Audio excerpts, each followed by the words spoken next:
آپ کو صرف 5 منٹ کا وقت دیا جائے گا. اس کے بعد اگر آپ تقریر طویل یا لمبی کریں گے تو پھر وہاں پہ گھنٹی مارا جائے گا. اور شروع میں آ کر بہتر یہی وجہ ہے کہ جو خطبہ تھا تو تقریباً یہاں علماء کرام ہیں 1.5 لاکھ صحابہ کرام وہاں پر موجود تھے. نہ تو وہاں مائک تھا نہ تو کوئی اسپیکر تھا. تو اس وقت نبی کریم صلی اللہ علیہ وسلم نے جو خطبہ دیا تھا اور یہ کہا تھا کہ یہ اب آپ کی ذمہ داری ہے کہ یہ جو تمام چیزیں یہاں سے میں جو بول رہا ہوں اس کو آپ اپنی امت تک پہنچاتے رہیں. تو یہ ان کو آپ صلی اللہ علیہ وسلم نصیحت کی تھی, لیکن وہ نصیحت ہم کو بھی اپنا کر ان کی بات کو آپ تک پہنچانا ہے اور آپ اپنی آنے والی نسل تک اس بات کو پہنچانا ہے کہ اس خطبے میں نبی کریم صلی اللہ علیہ وسلم نے کیا فرمایا تھا. تو یہی آج کی تقریر کا عنوان ہے. ہمارے سامنے یہاں پر مولانا جاوید عالم قاسمی صاحب بھی آئے ہیں. آخر میں وہ بھی اپنی بات کو یہاں پر تھوڑی دیر کے رکھیں گے. تو میں یہی کہنا چاہتا ہوں کہ یہاں پر جو انعامات رکھے ہیں, پہلے جیسے کہ میں نے کہا اول دوم یہ انعامات جتنا نہیں ہے, اپنی زندگی میں جو نبی کریم صلی اللہ علیہ وسلم نے جو باتیں بتائی ہیں, جو تعلیمات ہیں, اس کو سنوارنا ہے اور اس کو آپ سنوار کر دنیا میں بھی آپ کامیابی حاصل کر سکتے ہیں, آخرت میں بھی کامیابی حاصل کر سکتے ہیں. ہم کو سب چھوڑ کر یہ دنیا سب فانی ہے, ہم کو آخرت کی تیاری کرنا ہے. تو یہ جو آج کل جو دور چل رہا ہے, فتنوں کا دور ہے, اس سے بچنا ہے. اور موبائل انٹرنیٹ جو چل رہے ہیں اس سے آپ کیسے جڑ رہے ہیں, تو یقیناً ایسے مقابلے جات سے آپ جڑیں گے تو یقیناً آپ پڑھیں گے, لکھیں گے, یاد کریں گے تو آپ کو سمجھ میں آ جائے گا کہ دین کیا ہے, اسلام کیا ہے. تو یہی ہماری اس تحریک تقریر میں پیش آنے والی ہیں. یہ چیلنجز تقریر کے اعتبار سے نہیں بلکہ آپ کے ڈر کے ساتھ آپ کا چیلنج ہے. یہ جو کمپٹیشن ہوتے ہیں, یہ کمپٹیشن کسی کی تقریر یا بہتر ہو سکتی ہے, کتنی مدلل ہو سکتی ہے, اس اعتبار سے نہیں بلکہ جو کمپٹیشن ہوتا ہے وہ ہمارا خود کا, ہمارا اپنا صرف ہمارے ڈر کے ساتھ ہوتا ہے کہ ہم کتنے فیر ہو کر سکتے ہیں, کتنے بہترین انداز میں کر سکتے ہیں. تقریر آپ جب کرنے آئیں تو 2-4 باتوں کا یہ خیال رکھیں. یہاں پر بیٹھنے والے ججز کو آپ کا عنوان معلوم ہے, آپ کا مواد معلوم ہے, آپ کتنا بول سکتے ہیں, سب اندازہ لگ جاتا ہے. جب آپ چاول بناتے ہیں تو چاول کھا کر نہیں دیکھتے ہیں کہ چاول پکایا یا نہیں پکایا, بلکہ 2-4 دانے اٹھانے سے اندازہ ہو جاتا ہے کہ چاول کس طرف جانے والا ہے, کتنا اس میں مزہ کھانے میں آنے والا ہے. ایسے ہی جتنے یہاں پر ججز بیٹھتے ہیں, آپ کی شروعات کی صرف ایک لائن سے انہیں اندازہ ہو جاتا ہے کہ بچی کتنی اچھی تقریر کر سکتی ہے یا کتنی اچھی اس نے تیاری کی ہے یا نہیں ہے. اور ان کی بڑھتی ہوئی قدرت کو دیکھ کر بڑی خوشی ہوئی کہ الحمدللہ والدین اس بات سے بخوبی واقف ہیں کہ سیرت النبی صلی اللہ علیہ وسلم کی ایک مسلمان کی زندگی میں کیا اہمیت ہونی چاہیے, اور وہ اس بات کا ثبوت بھی پیش کر رہے ہیں اپنی شرکت کے ذریعے.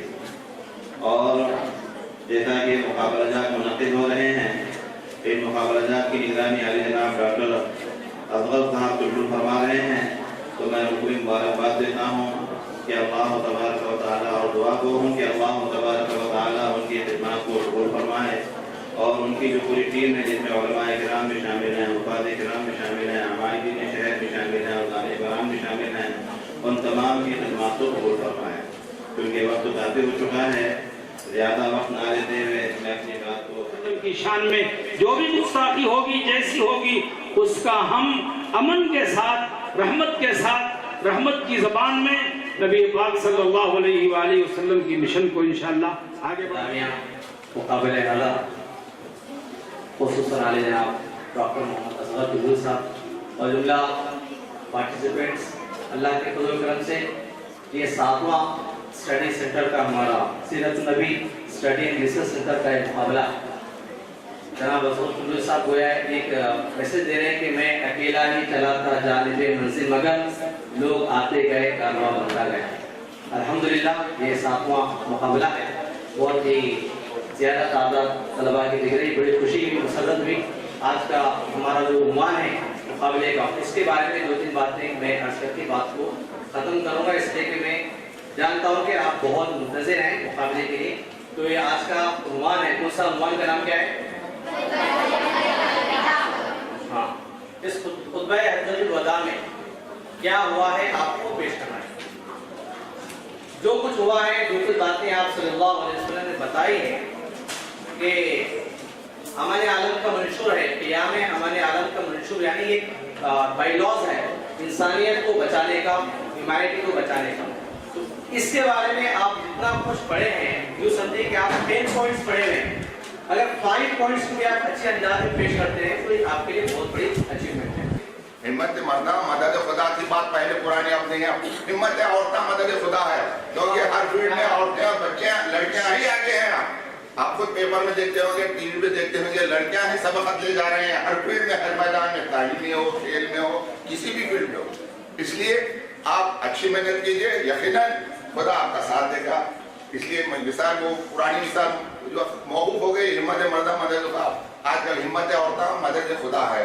تقریری مقابلہ خاص کر کے حضور صلی اللہ علیہ وسلم کے متعلق آپ کے اندر دینی معلومات بھی ہوتے ہیں. دنیاوی اعتبار سے ہم معلومات تو دنیاوی اعتبار سے دن رات محنت کرتے ہی ہیں، مگر ساتھ ہی ساتھ یہ سیرت النبی حضور صلی اللہ علیہ وسلم کے متعلق ہمارے معلومات میں آنا اور ہم گناہ سے بچنا، یہ بھی ہماری طرف سے، نیکی کی طرف سے یہ ہے. بہرکیف میں تمام بچوں کو، میں میری جانب سے تمام بچوں کو مبارکباد دیتا ہوں اور دعا کرتا ہوں کہ فرسٹ سیکنڈ تھرڈ آئے یا نہ آئے، آپ ہر سال انشاءاللہ تعالیٰ حصہ لیتے ہی ہیں، اور ہر سال اگر حصہ لیں گے تو ایک دن ضرور آئے گا، آپ ایک دن ضرور فرسٹ آئیں گے. کرتی تھی اور یہ نیکیوں کا سلسلہ میں امید رکھتا ہوں کہ آپ ہمیشہ اسے جاری و ساری رکھیں گے.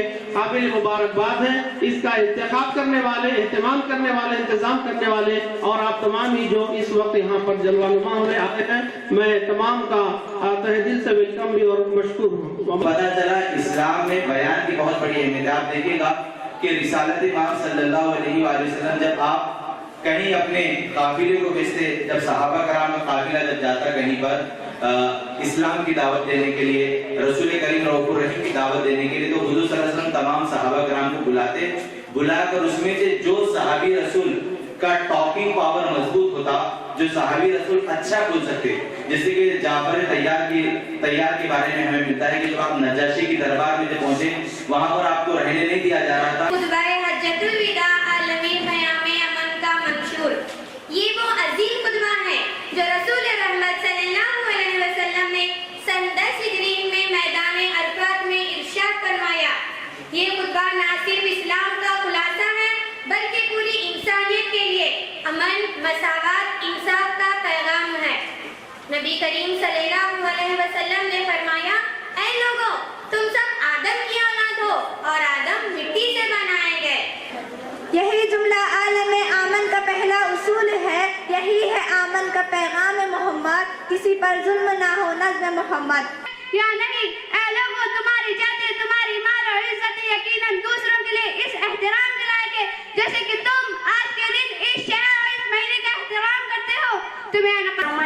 ہمارے نبی صلی اللہ علیہ وسلم نے اپنے آخری حج میں ایک اہم خطبہ دیا جس میں قیامت آنے والوں کے لیے رہنمائی ہے. ہمارے نبی نے خطبے میں فرمایا کہ ہر مسلمان کی جان، مال اور عزت کی حفاظت کی جائے. حضور صلی اللہ علیہ وسلم کا آخری حج میں دیا گیا خطبہ جو بہت ہی اہم، عظیم، بہترین ہے. ہمارے نبی صلی اللہ علیہ وسلم نے اپنے آخری حج کے موقع پر. السلام علیکم ورحمۃ اللہ وبرکاتہ. میرا نام سیدہ سمرین ہے. میں B B Raza P U college سے آئی ہوں اور میں P U C first year میں ہوں. میں یہاں پر سیرت کمیٹی کے اسپیچ کمپٹیشن میں پارٹیسپیٹ کی ہوں اور مجھے یہاں پر آ کر بہت اچھا لگا. اور میں کہتی ہوں کہ ہر سال اصغر چلبل سر اس طرح کمپٹیشنز کو یہ منعقد کرتے رہیں تاکہ طالبات کے دل میں جستجو پیدا ہو. شکریہ. السلام علیکم ورحمۃ اللہ وبرکاتہ. میرا نام زونا ارم انعامدار ہے، بنت سید میراج انعامدار. میں B B Raza girls high school میں پڑھتی ہوں. میں کلاس 10 کی طالب علم ہوں. آج میں یہاں پر جو سیرت کمیٹی کے مقابلہ جات منعقد ہوتے ہیں ہر سال، اس میں تقریری مقابلہ جو آج یہاں منعقد کیا گیا تھا، اس میں شرکت کے لیے آئی تھی اور مجھے یہاں کر بہت خوشی محسوس ہوئی. اور میں اصغر چلبل سر کا تہ دل سے شکر ادا کرتی ہوں اور ان کی شکر ادا کرتی ہوں کہ وہ ہر سال ایسے جو اجلاس منعقد کراتے ہیں جو طالبات میں دلچسپی کو ابھارتے ہیں. شکریہ.